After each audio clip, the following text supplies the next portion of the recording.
Okay, I think we can start.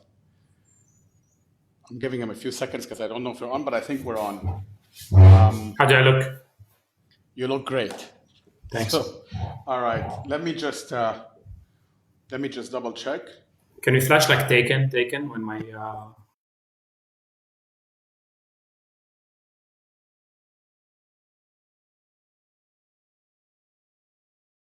Well, welcome to a live edition of the Lighthouse Conversations, our bi-monthly podcast. We're very happy to have with us in a special Ramadan edition, Louis Lebbos, founding partner of Astrolabs.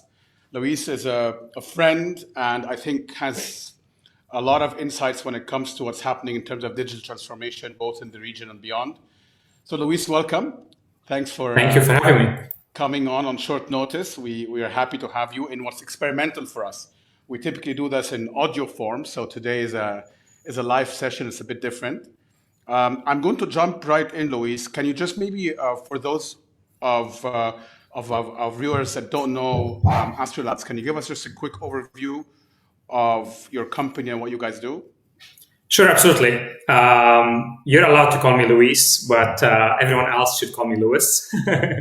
It's Louis. okay. Sorry. No worries. So Astrolabs basically is, the way that we summarize it is it's a capability building company for the innovators in MENA.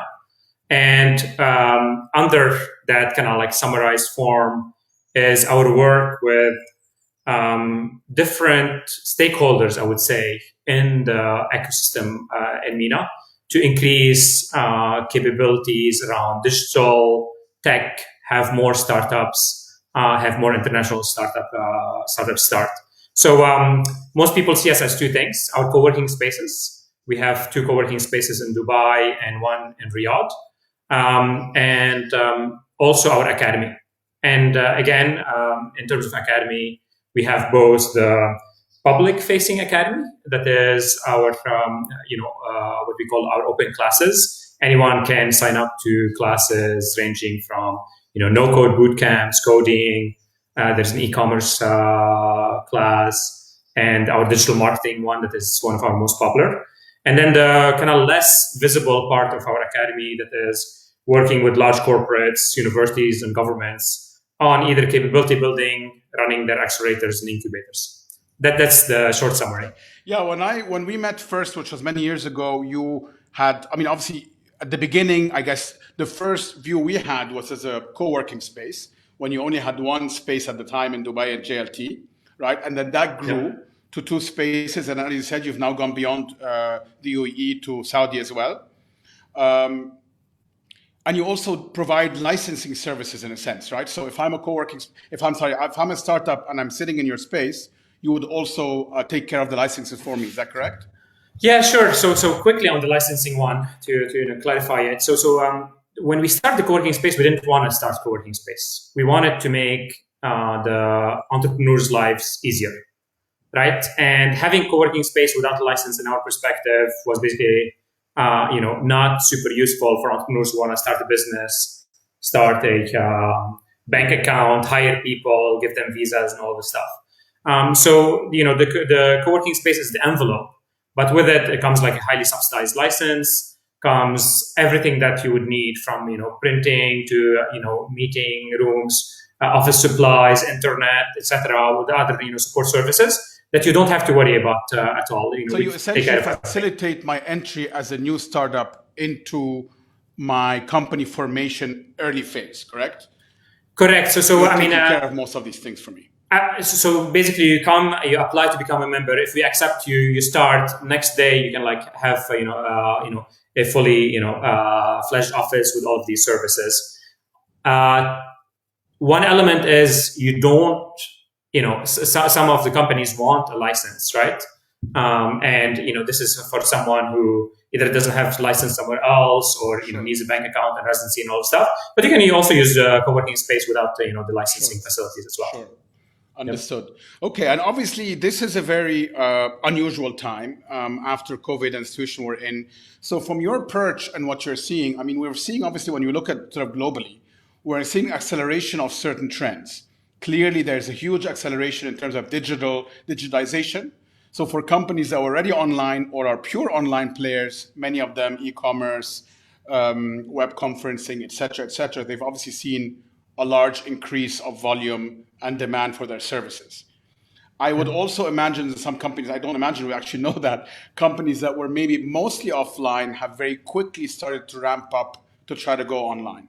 From your perch, because you are dealing with the academy, so you've already had for many years now courses and classes that deal with exactly that, digital marketing, how do you optimize online, how do you increase your visibility, and a lot of it is do it yourself. I mean, I took one of your courses, which was terrific, a 3-day course. Thank you. Me and my co-founder of the Lighthouse, because at the time, we were starting an F&B operation, and we wanted to know, even if you hired someone, how do you do it? Because this way we could, even if we, bring in someone or a company on board, we wanted to know what they're doing and have a sense for ourselves.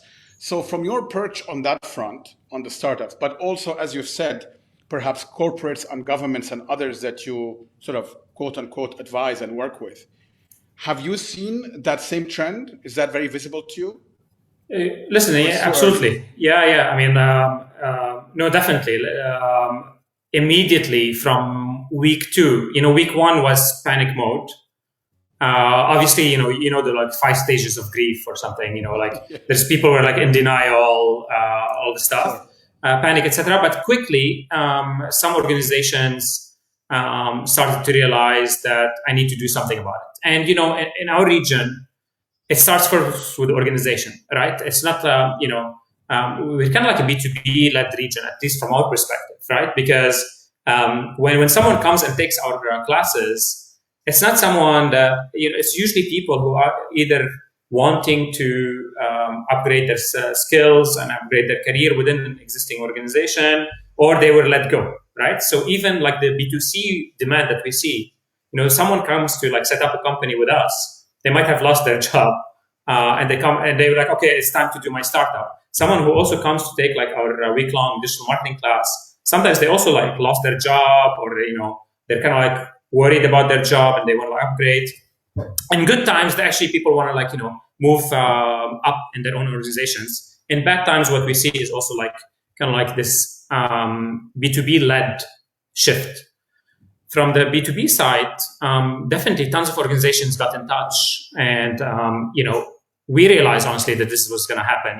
This maybe second week of March, we realized that people will have e-commerce as the lifeline, and we're like, okay, we've worked with big organizations on their e-commerce initiatives in the past, but honestly, 99.99999% of the world doesn't know that we do this. So let's at least put it on a landing page on our website and tell people on LinkedIn that we do this e-commerce programs. So from that, now it's basically like our list of people who are interested. It's basically the who's who of every retailer in the region.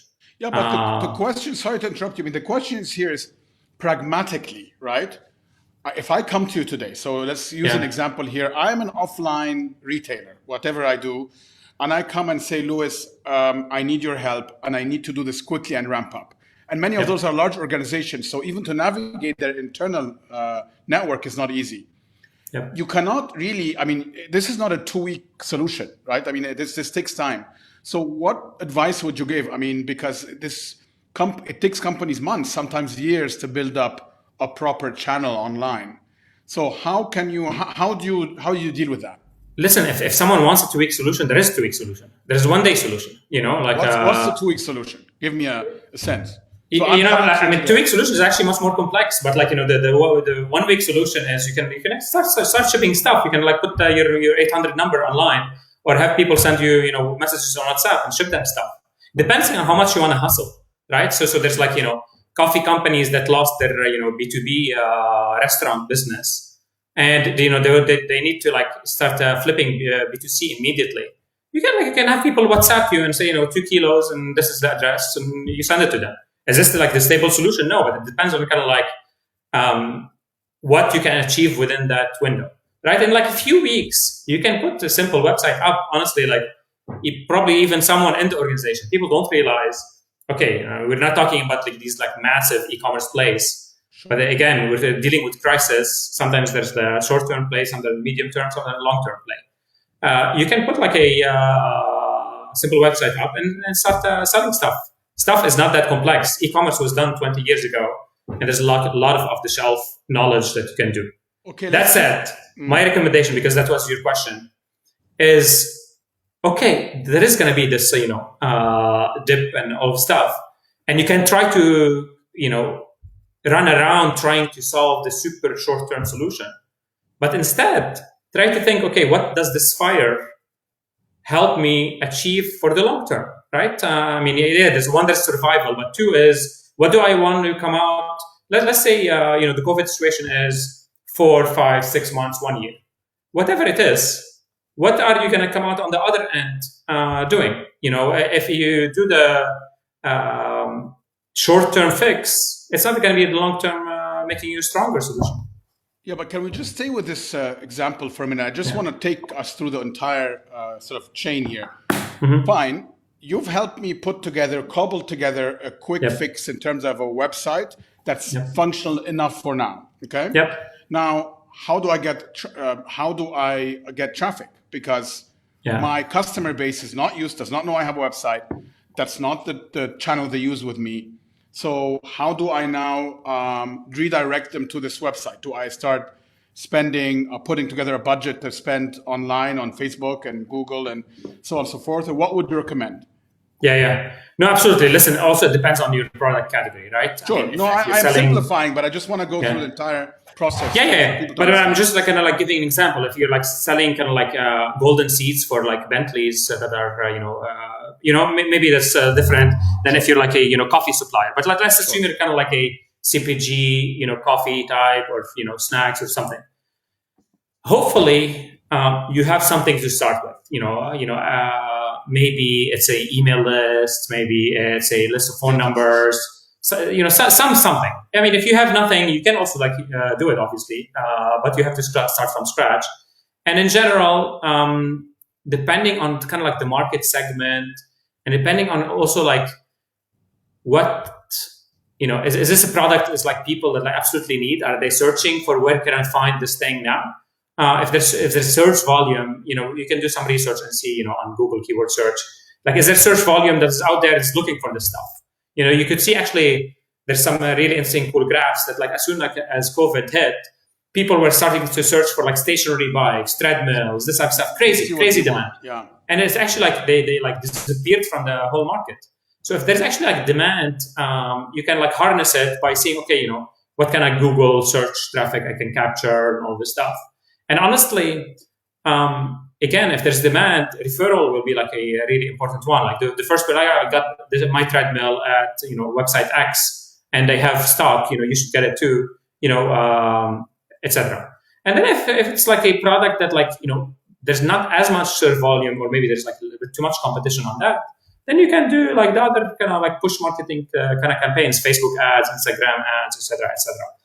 Listen, again, it depends on the time frame, because if it's 2 weeks and you need to move inventory, then you have to spend money on marketing, absolutely. And then if you have longer time, you can spend some more stuff on building content and other stuff that takes months and months. So why is it then, do you think, that still a lot of smaller companies, startups, SMEs, etc., complain that they are not able to extract value online? Because I know that you're simplifying the process a little bit, but I know in our community of a lot of companies that are startup of nature, whatever it is that they sell, would tell me, Hashem, I spend X and Y on Google and Facebook and Instagram, and yet, my yield, so to speak, is very, very low. Why do you think that is? Is it because they don't know how to optimize? Is it that they're not spending enough or being aggressive enough? Because a lot of people are spending, they don't have large budgets, but they are spending, but they're not getting, they don't feel at least that they're getting anything back for their money. Yeah. Listen, I love Google and Facebook. I have lots of friends in both. But they are basically black holes of money. You can basically bring a truck, 18-wheeler of cash and dump it, and it'll disappear if you don't know what you're doing, right? You should be throwing each cent or filth one at a time into that black hole and see what happens. Do you get something back? You don't get something back. And that's the process of optimization you alluded to. And that's basically why our marketing class exists. We have tons of people from startups to honestly like existing marketing managers managing multi-million-dollar budgets that come and they've not been exposed to this optimization performance marketing thing. Remember, just like 10 plus years ago, I remember the time when we started Namshi, I actually didn't want to build like a huge performance marketing team. I thought this is easier if I find like a performance marketing agency that does this for me. This is 2010, 2012. So, but I couldn't find anyone because like the people are used to like blasting ads on TV stations and billboards, stuff. radio, TV. We had to build our own performance marketing team. Thankfully, there are more agencies now, but honestly, the majority of agencies are not good. And if they are kind of good, they have the wrong incentives because many agencies are charging like percent of spend and this type of stuff. And again, every now and then, Google is public company, Facebook public company. Again, the teams are great people, but they're incentivized to make you spend more. They come up. I remember. They come up to us and say, "Oh, we have this new product on YouTube. YouTube apps didn't exist in that sophistication back then. Like we have this new product and blah blah, and you spend, and they're, you go and spend that money. They get their bonuses." But not everyone is happy because you don't get the return on investment. So performance marketing is a quant world, and people, because there's the word marketing, think it's the creative world. Just like most hedge funds don't make money, most marketing campaigns don't make money. And maybe it's a little bit easier to make money from marketing campaign. It still requires time and requires numerical due diligence. Look, both are very large subjects. Maybe we'll have a separate podcast on hedge funds. I'd love to do that and put on my former banking hat. And also, obviously, the role of big tech, which is a whole different topic here. But from your perspective as well, so, just because where you sit, you guys are Google accredited, right, as an institution, Astrolab? Yeah, we give Google certifications, etc. There's no umbrella Google accreditation. We give Google AdWords certification, Google Analytics certification, etc. And we have a partnership on the co-working side with Google, etc. So this is long topic. That's my question. So if you have a partnership with on the co-working space, wouldn't that be in some ways and you're also teaching those tools that essentially enable you to be independent? I'm just asking. Do you think there's a conflict of interest here because you have this large company that in a way looms large and they obviously want you to push their products as well and you are providing in some cases independent advice? And I'm not just saying you, obviously this is a case that exists in many places. Do you feel in any way that there's a conflict there if you decide to go tell me, I'm in your space and you come and say, look, don't spend so much on Google. Actually, it's not worth your budget. You should be putting it on, LinkedIn because it's less crowded and you're going to get more value for money. I'm asking, is that I guess you haven't joined our digital marketing track, which is the week-long class we do. No, I didn't. I just told you that Google and Facebook are black holes of money and they want to take your money and they're incentivized to take your money. Zero conflict of interest. This is why people come to our training programs versus going to Google itself or Facebook itself to take their training programs. They're super biased to talk flack about the other company, whereas we're totally unbiased. Our work, we're a mission-driven organization. Our work is about creating this ecosystem, and one component of creating this ecosystem is creating really high-performance digital marketing people.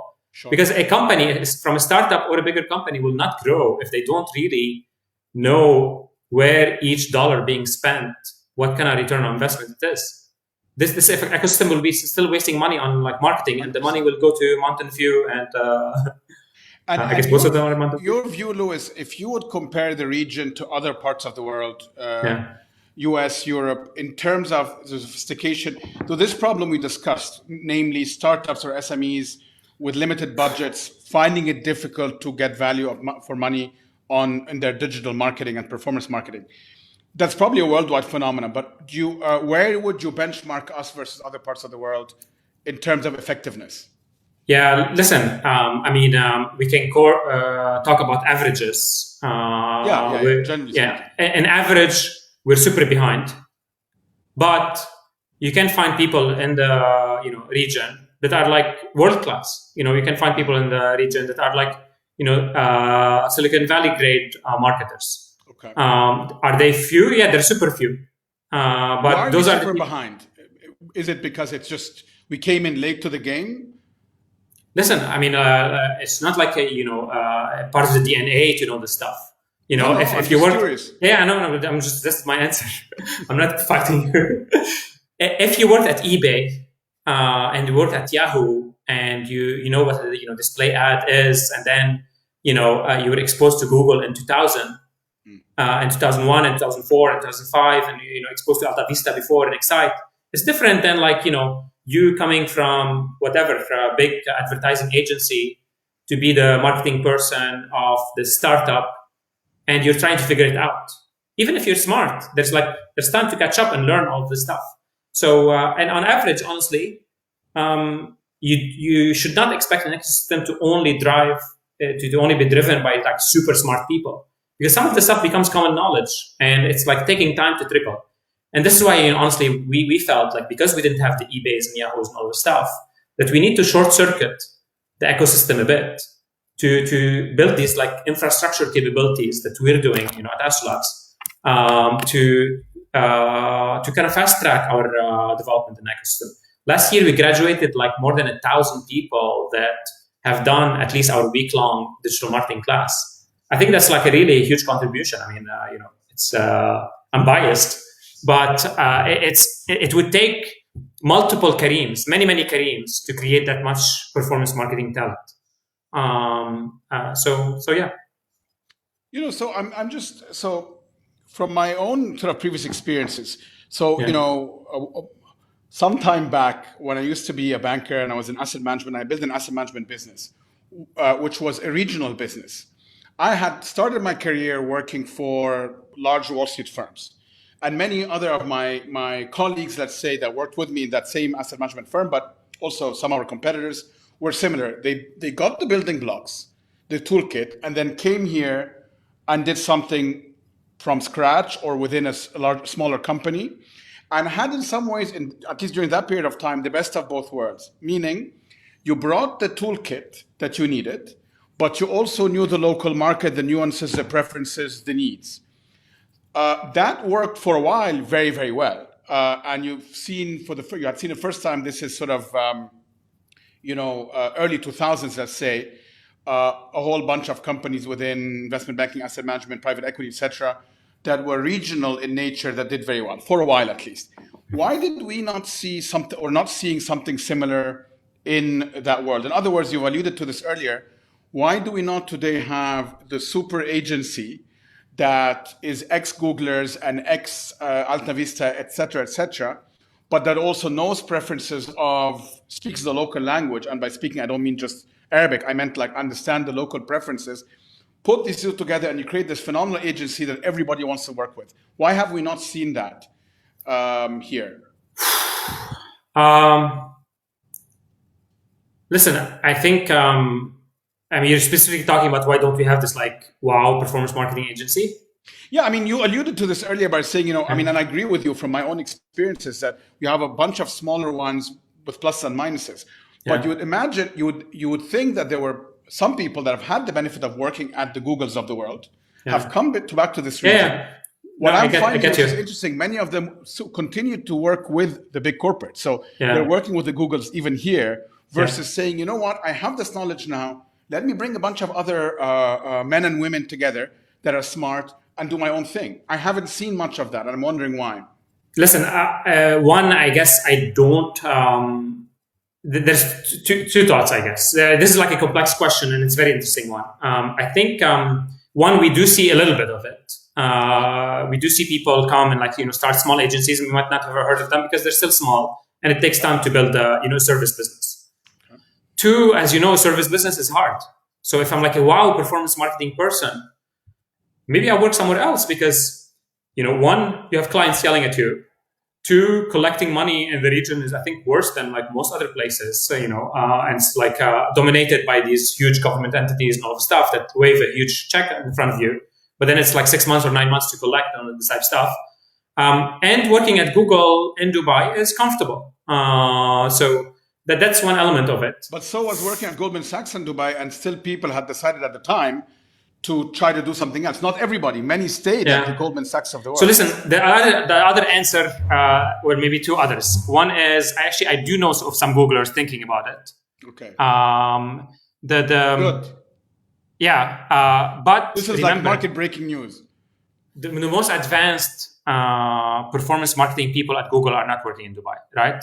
We're working with account managers, very nice people, smart people, but they're not really deep in the technical details because it's a sales office at the end of the day. It's a sales office with like a lot of smart people, a lot of ex-consultants. And they make good money and all this stuff.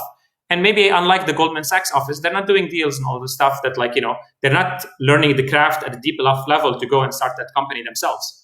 So that's one element. Two, the agency business, I think, in the region is a bit kind of weird. I actually don't know too much about it. It's like, it's like an oligopoly and all the stuff. And I'm not sure if the people that know more about it are excited to enter it themselves. That said, there are a lot of small players.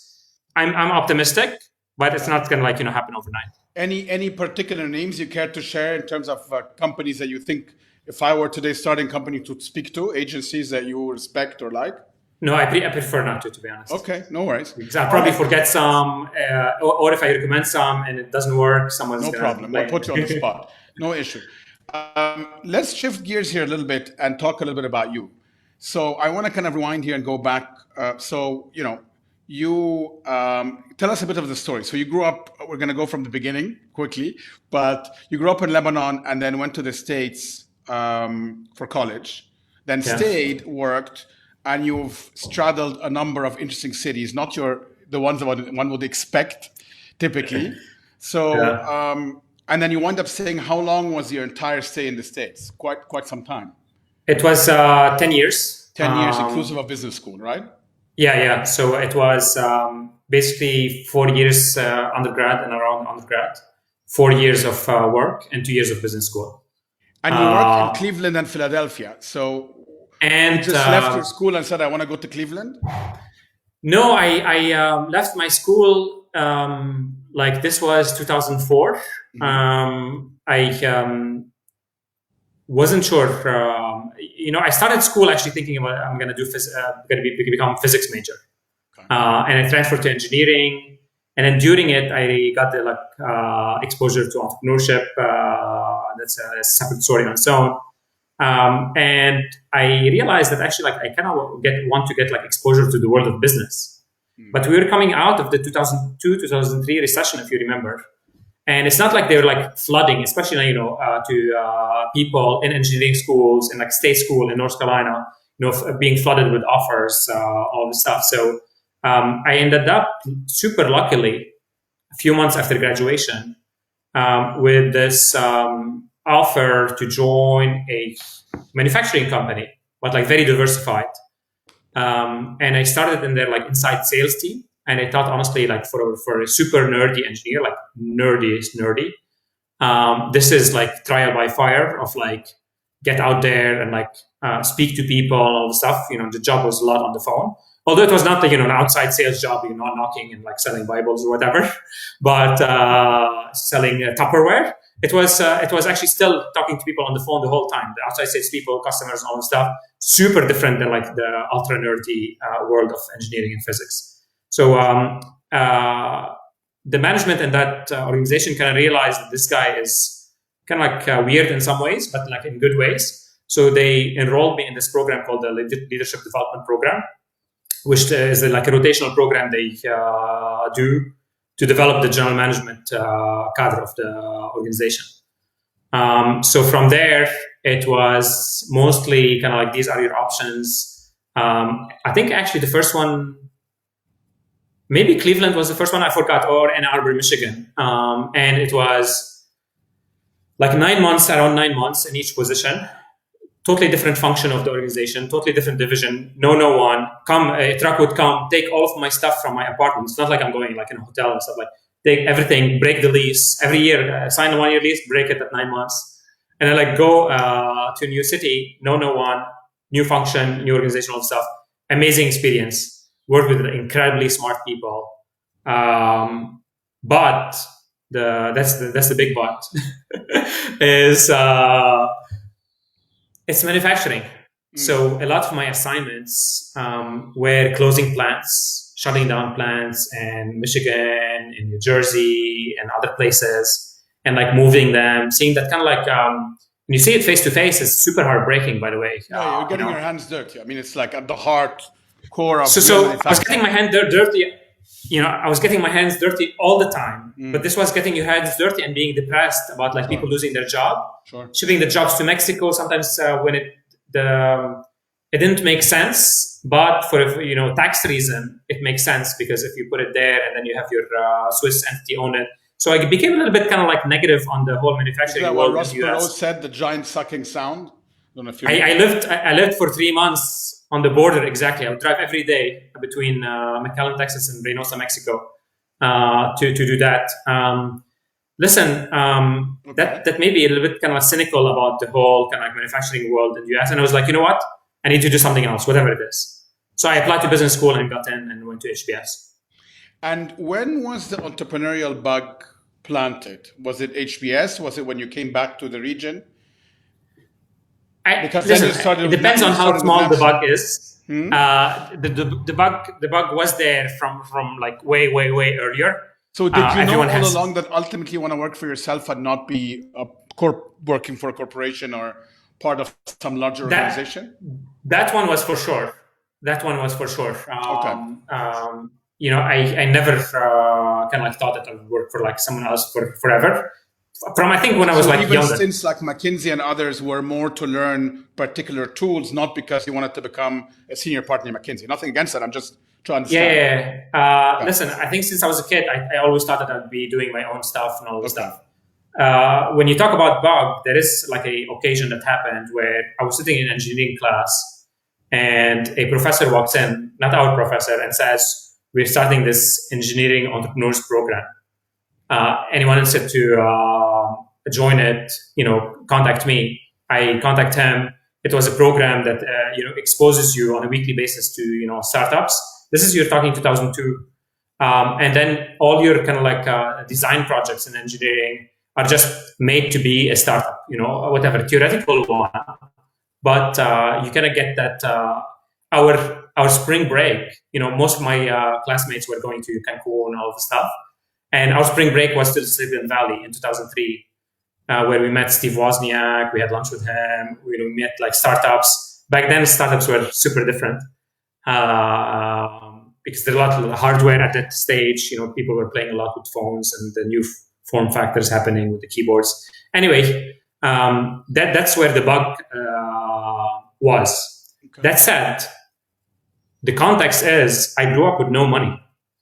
So it's not like, maybe more courageous people would jump on it immediately, but they grew up with no money at all. So I needed to build something, some kind of cushion to be able to like start to, be more comfortable doing my own thing and kind of working in the US, learning management, learning sales, learning supply chain, all the stuff just, just felt that it made sense. But to me, it still indicates that you were really very interested in doing something on your own, because obviously if you were worried about just the financial side, you would have spent, 5 years at the McKinseys of the world or any of those places. Yeah. But you spent, I think, just enough for you to be comfortable.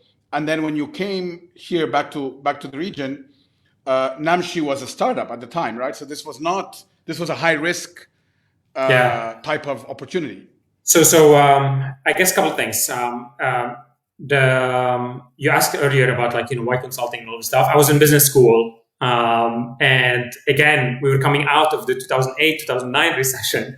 And 30% of your graduating class is going to consultants. Yeah. So basically, there's people who either got jobs in consulting or like some other places. Some people didn't get job until like much later and all this stuff. So, but I was also looking for. Ironically, I also was looking into Abraj. I was looking at what are the options for me to move anywhere closer to my parents. We said earlier, 10 years in the US. Sure. Parents who could visit only once per year because you have 10 days of vacation per year in the US. So it's just like not doable, not part of my DNA.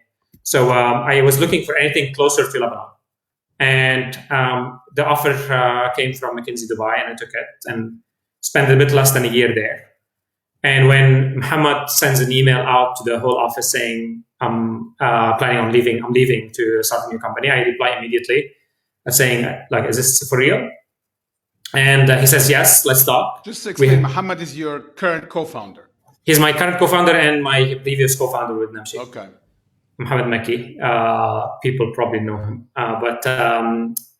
So 2 weeks later, I was out. I wasn't sure what this will become. I have no idea. But I knew that I wanted to kind of like try something different. And after a year in consulting, I had paid most of my MBA loan. The nice thing also about like growing up, not much money, almost no money, is you don't need a lot of money. You're self-sufficient. So basically, like if you want to repay your business school loan, you repay it. You don't have to live in a super posh way and extravagance. So that's basically how that. Okay, so you guys started Namshi, and then walk us through. I'll fast forward a little bit, and just to walk us through the transition from Namshi to Astrolabs. How did that come up? Why did you and Muhammad decide to stick together? Because from my own experiences, I mean, co-founders are like partners in many ways. I mean, you deal with each other every day. I mean, it's a business decision, it's an emotional decision. It's a very complex. So, did you guys have a good experience at Namshi? And if so, why did you decide to pivot to this? Walk us through some of your thinking at the time. So the most important context is that at Namshi, we raised a lot of money early, right?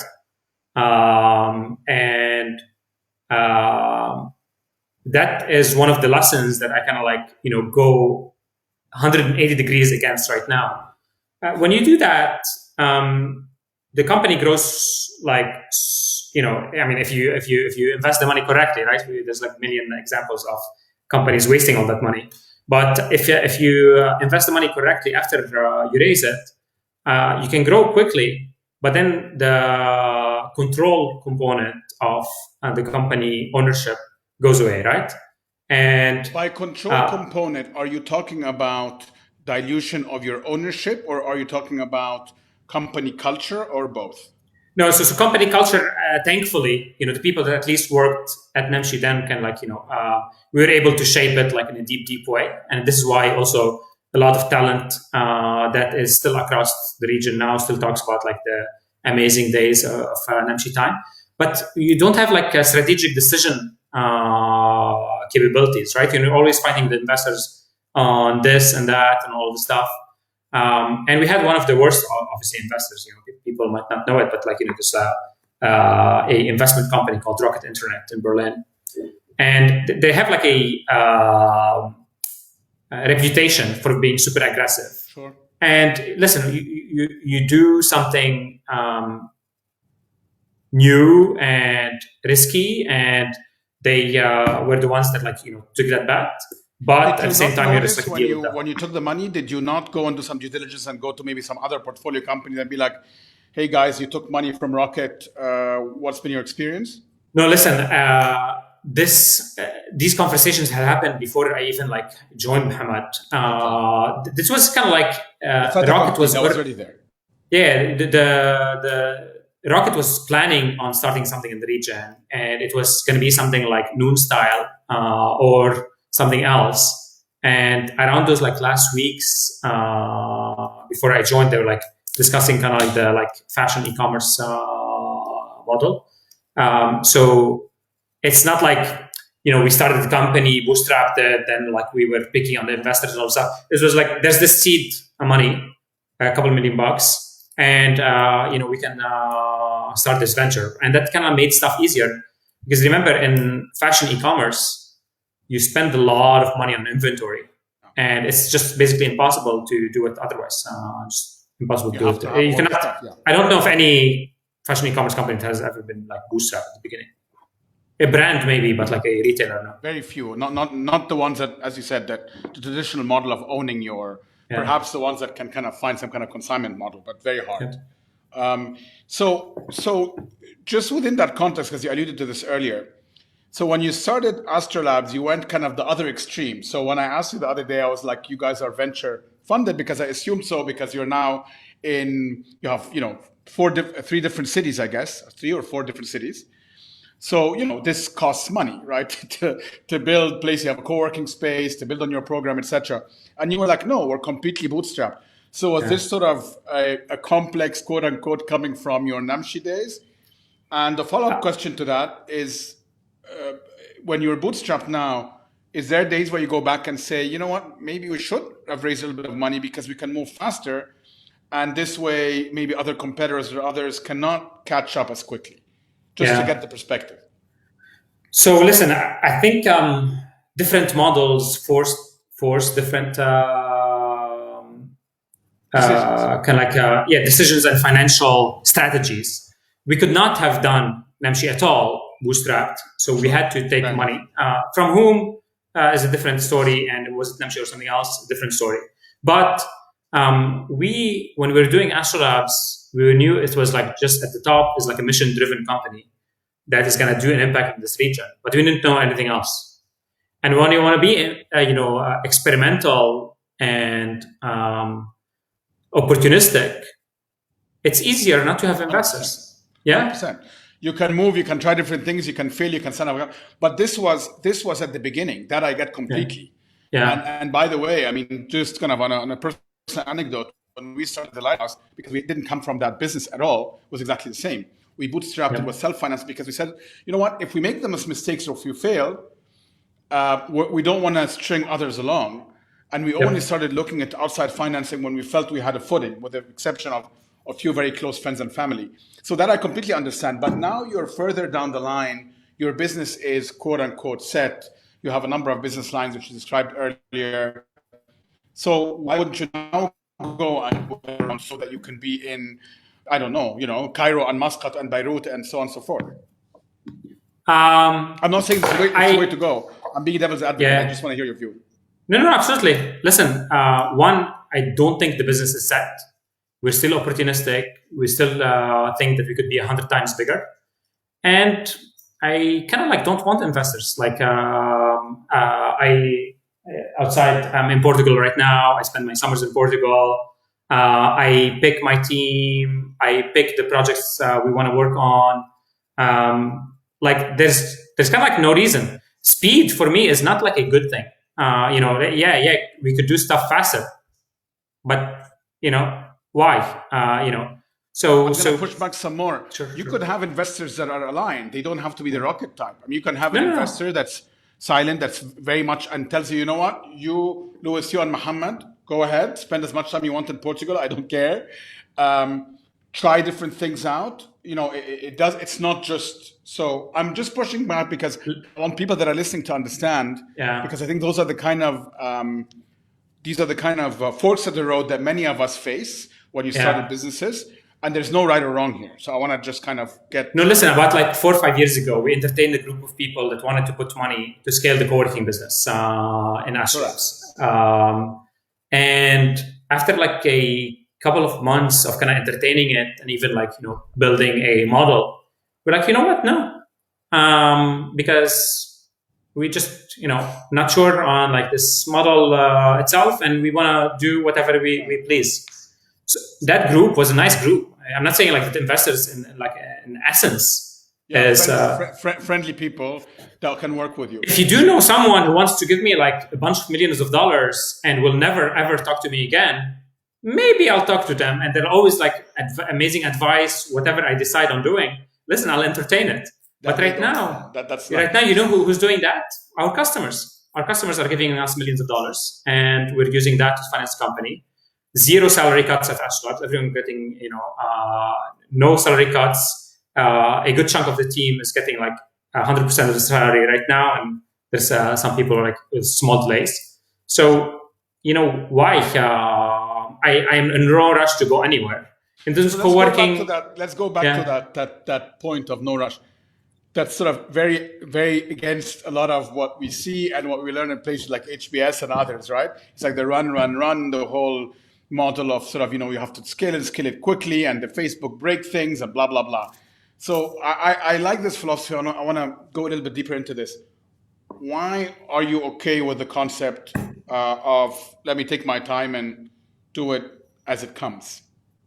This connects to two other ideas. Yeah. Actually, it connects to a bunch more because it's at the core of a philosophy. People talk about like building ecosystems. There's no shortcuts in life. I don't know. Have you ever had a herb garden or garden overall? Have I ever had one? Or like an herb garden or garden like urban fruit garden? Or vegetable or herbs. My wife is there's one right here as we speak. Post-COVID syndromes. Yeah, go flood it with water, flood it with what do you call it? Not pesticides, but what do you call it? I mean the feed you can flood it. It doesn't make it like it doesn't make it fertilizer. That's exactly. I mean, I had a different word in my head, but flooded with fertilizer, flooded with water. It doesn't make it grow faster. And this is what ecosystems are. Ecosystems are delicate things that you have to have patience of and do them over 5, 10, 20 years. And as an organization, you could try to go faster, but you'd be probably hurting the ecosystem. There's like you probably as a restaurateur have watched Jiro Dreams of Sushi, I guess. I mean, imagine like he like flips the switch and he has like franchises everywhere and like one in Disney World and all of the stuff, blah, blah. Would it be the same thing? No. We love the craft. We love creating things. I mean, it's not like we don't want to be bigger. We're growing 100% year on year, Hashem. So it's not that we don't want to be bigger. But this year TBD. But there is organic growth that fits what the ecosystem needs and helps us think deeply about where we invest, helps us, match the right products with the right segment, all of stuff. Plus, everyone on our team, if they work productively, have an amazing, balanced, life. They don't need to be at the office super late. They can spend time with their kids. I have a 20-month-old son, and I have put him to bed almost every single night since he was born. Sure. Almost every single myself with my hands, and most of his naps too. What? The poor kid did nothing. Exactly. No, I'm joking. And also most of his naps as well, because I put him to his morning nap before I leave to the office. Sure. That is priceless to me. I completely hear you, and I have to say I subscribe to a very similar philosophy in that sense, and I have learned the hard way maybe in my very early 30s. As I said, when I was doing this asset management business, it was all about running and growing and so on and so forth, and there was merit to it, but I learned a lot from that. And in my 40s now, and in the current businesses that I work on and work with and invest in, I very much take a very similar approach. So I completely understand. I was probing because I think it's a point that comes up a lot. And I have also learned from my personal experiences in those sort of, and nothing against them, God bless them, the Harvards of the world and so on. There's so much emphasis on this concept of, bigger, faster, quicker, et cetera. And then they're like, but also do meditation and yoga. I mean, it's just not so. And I agree with you ultimately that, and that's a whole different conversation. The idea of what gives you meaning, how do you find balance, et cetera. I have to say, to me, this came a bit later in life. So 10, 15 years ago, that there was an utter lack of balance. And maybe that's why I decided to make changes to the way. Can I tell you a short story? I'm not going to cut you off. Continue. Yeah, so that's, I completely agree, but that's why I wanted to probe into this. Sorry, you wanted to say something. I was going to move to a different question. Yeah. No, like a quick anecdote. But basically in 2006, I was like 25 years old. I was on one of those projects that is like moving a plant from Grand Rapids, Michigan to Reynosa, Portage, Michigan, and I would wake up in the morning and like blood. I was like gnawing my teeth so much. There's like blood coming out of my gums in the morning. Grinding. Yeah, grinding. So one day I woke up and I was like, why is this happening to me? If the whole company goes bankrupt, who gives? So the next morning I woke up better. And honestly, since that day, I have that perspective that you do work you're proud of. You try to do your best to people who are close to you. I have kind of like this circle of closeness mentality, but also like people that never knew you, that are nice people that want to pay it forward. And then that's the best you can do. And then you live your life. I love reading books. I spend like 2 hours reading books, and every day I email people telling them I cannot meet. If I meet more people, I either spend less time with Galileo, my son, or with my books. Why would I do that? We've exchanged some book tips in previous. If you recall, you give me some book tips, and I tried to give you one or two, but I don't know if you read them or not. But that's a separate conversation. I couldn't agree more, and I think it's very important for people to hear that, because there's as hard as I think entrepreneurs work, and I'm sure you do, and I know I do, and everybody in my team does as well. If you don't have that balance, and if you can't set your own priorities, I think a lot of things go wrong. I completely agree with you. So I've learned, again, the hard way, for example, that all my important meetings I now take usually early in the morning, where I have a lot of clarity, and I do 1, 2, at most 3, and that's it. It doesn't mean I don't work for the rest. Totally opposite strategy for me. Yeah, but whatever works for you, right? My point being is, yeah. To me, very early morning, I'm very clear. I'm not agitated. I'm still, and I do my best work. It doesn't mean I don't work for the rest of the day, but I can maybe do things that don't require as much sort of mental processing. Yep. And I think people, and maybe hopefully this period now with people being at home will be used for some more self-reflection.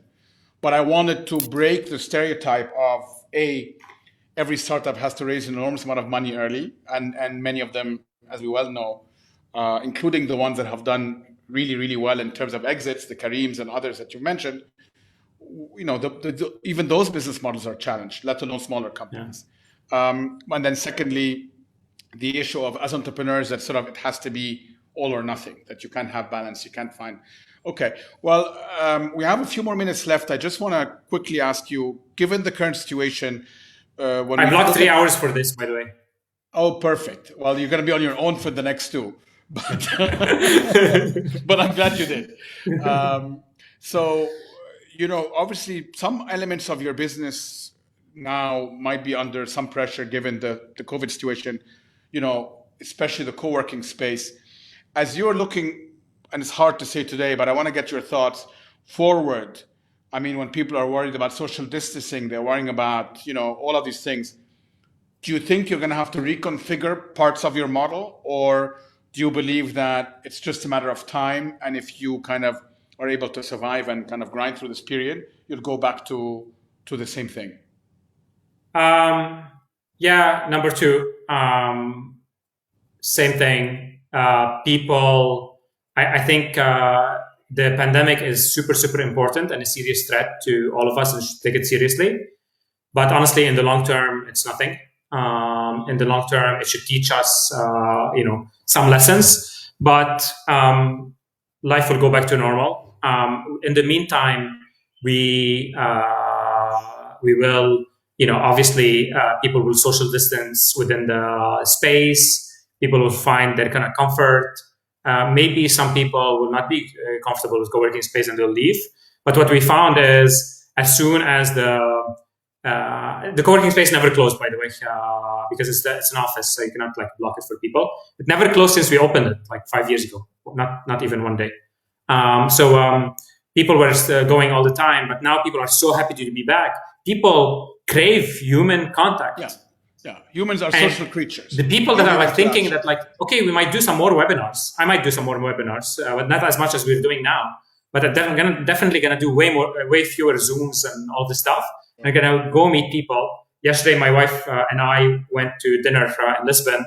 It was the first day of restaurants opening back again here, and we were celebrating. She just started a new job yesterday, and it was so nice to be like, I don't know any of the people in the restaurant, but so nice to like see strangers with smiley faces enjoying themselves.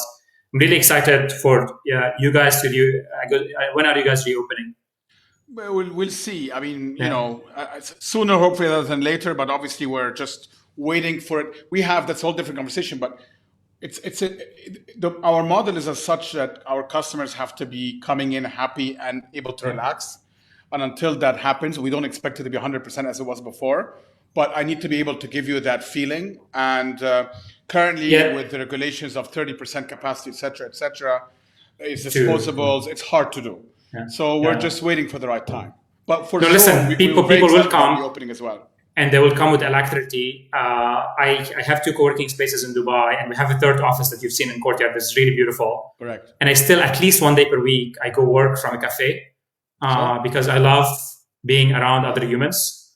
I've worked in Lighthouse a bit before our meetings in D3. I've worked in many other cafes in Dubai, from RX to Cassette to others, and etc. People love this. This is a multi-thousand-year-old tradition, and it's not going to go away. No, 100%. The problem is financial on the short term, how we're going to manage through it. But and we think of it the same way. It's about getting through the short term so we can be stronger in the medium and long term, for sure. Yep. Well, listen, it's been great. Thank you very much for your time. I didn't throw as many curveballs as I wanted. Where are the curveballs? Throw one. I know. At least throw I'm one, too nice dude. of a guy. I'm joking. I'm really not a nice guy. But I mean, the conversation was flowing and I didn't have a need for curveballs. So let's just put it that way. Who was your classmate and roommate? Ashraf, is it? Which roommate? Akram? The roommate in undergrad. I met him at Silicon Valley. He works for Silicon Valley Bank. Ashraf, he was not my roommate, but he was a very close friend. Really? Yes. Okay. Yeah. I think he would have thrown better curveballs. You think so? I heard that you guys were super competitive back then, so he was competitive with me. That'll get you. Competitive guy to you? I'm just joking. No, we were, but we've made peace. But yes, I was just trying to prod you for some curveball. Louis, thank you very much. Thanks for everyone that tuned in. Just for your references, this is part of our podcast, Lighthouse Conversations. Twice a month, every other Wednesday, that is. We put out a new podcast online. Go back, listen to any of them, including this one, which will be on next Wednesday.